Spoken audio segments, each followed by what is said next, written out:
Joy Manalo Castro. Miss Castro, salamat po sa pagdalo nyo rito sa hearing natin. Miss Castro, sa SEC registration po ng Hong Seng, incorporator po kayo ng kumpanya.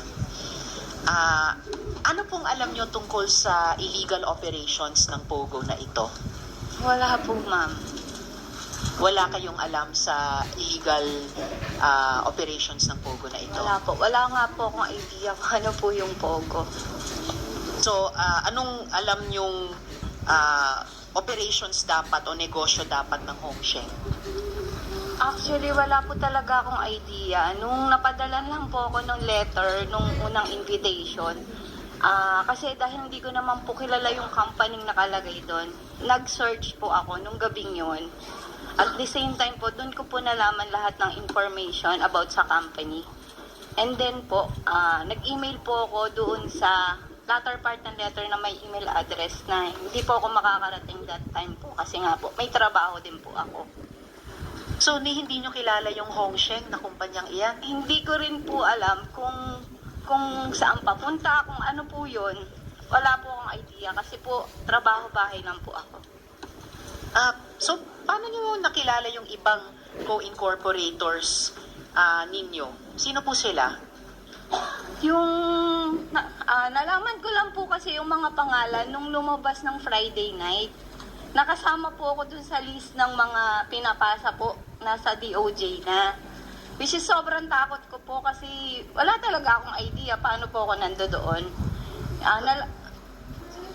Nalaman ko lang nga po kasi nung unang letter nyo, tapos may sumunod po kasi letter from BIR, closure daw po ng Hong Seng. And pumunta po ako sa BIR to inform them na wala akong ipapasang papel kasi hindi po ko connected. Ang sabi po sa akin doon, gumawa daw po ako affidavit para na ma-identify na hindi po ako kasali doon.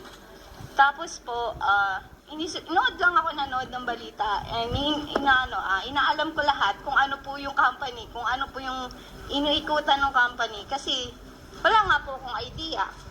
Tapos po nung yun na nga, nalaman ko na sa balita na meron daw 13 ganon, hinintay ko po talaga. Pinanood ko hanggang gabi. Nung ilabas po sa balita yung mga kasali, nabasa ko po yung pangalan ko, hindi na ako na So, paano kayo nakuha bilang co-incorporator? Kasi, at saka sa Articles of Incorporation ng Hong Seng, may pangalan at signature ninyo. Sinasabi nyo bang fake yung signature na yon? Wala po kasi akong pinipirmahan na kahit anong papel po. Actually, wala akong alam kung paano ng corporation. Kasi wala naman po akong kakayahan para magtayo ng corporation. So, alam nyo ba kung paano kayo nakuha bilang di umanong co-incorporator niya? Wala po akong idea.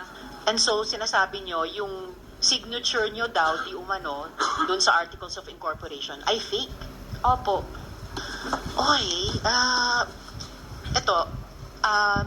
Ms. Castro, meron po kaming kopya nung signature ninyo at TIN number ninyo.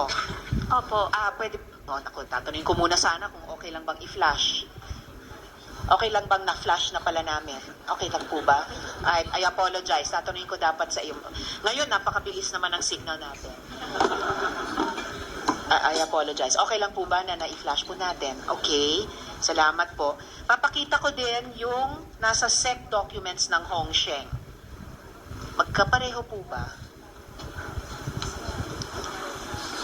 Yung Hong Seng.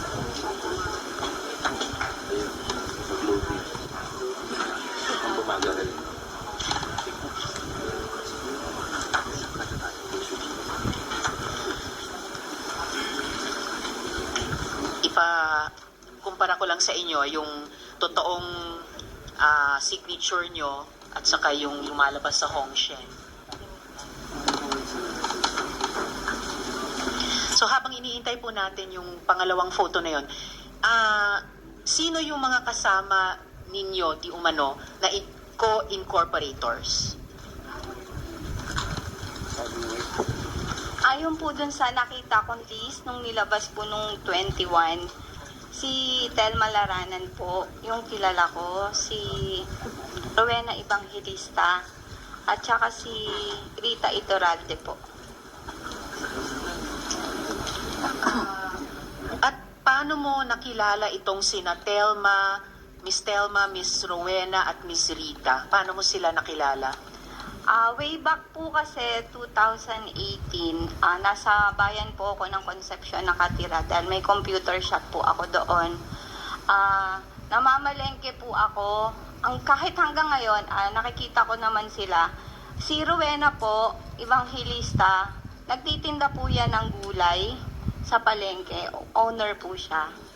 Tapos po si Telma Laranan po, nagtitinda lang po ng almusal sa umaga sa palengke rin po. Tapos si Rita Iturralde po, nakikitinda ng mang inasal na parang, pero hindi, yung ihaw-ihaw po na inasal. Sa bayan din po ng Concepcion.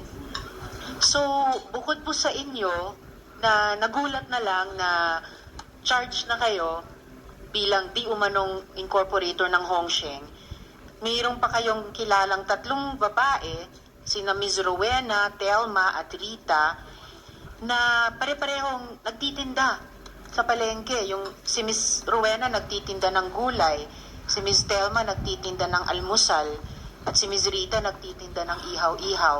Isinama din po sila bilang di umanong incorporators ng Hongsheng.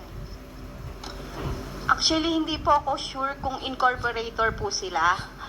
Nakita ko lang po kasi talaga yung pangalan nila nung 21, nung nilabas. Hindi ko po alam na kung incorporator nga po ba. Kasi yung sa akin lang po yung alam ko kasi nga po, yung dumating yung letter na incorporator po ako. Incorporator director. Yun po yung nakalagay sa letter.